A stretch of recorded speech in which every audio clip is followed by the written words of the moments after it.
ছুটির দিনে পর্যটক সমাগম বেড়েছে খাগড়াছড়িতে। এ নিয়ে বিস্তারিত জানাচ্ছেন নুরুস্তাফা মানিক।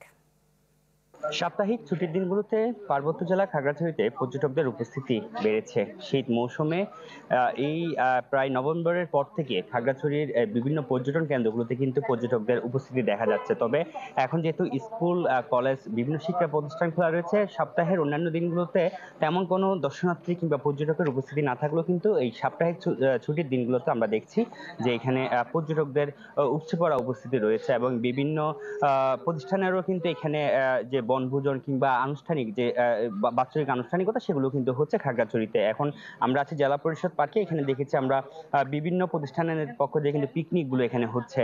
এর পাশাপাশি খাগড়াছড়ির আলোটিলা, তারপর হচ্ছে রিসাং ঝর্ণা কিংবা হচ্ছে মায়াবনী লেক, সেখানেও কিন্তু আমরা পর্যটকদের উপস্থিতি দেখেছি এবং এর পাশাপাশি বাংলার ভূস্বর্গখ্যাত যে সাজেক, সেই সাজেকও কিন্তু পর্যটকদের আমরা উপস্থিতি দেখেছি এবং সাজেকে যারা কটেজ মালিকরা রয়েছেন তারা বলছেন যে তারা যে শীত মৌসুম ঘিরে যে একটি আশা করেছিলেন সেই আশানুরূপ তারা কিন্তু পর্যটক পাচ্ছেন এবং সাপ্তাহিক ছুটির দিনগুলোর পাশাপাশি অন্যান্য সময়ে কিন্তু তারা পর্যটকদের ব্যাপক উপস্থিতি পাচ্ছেন।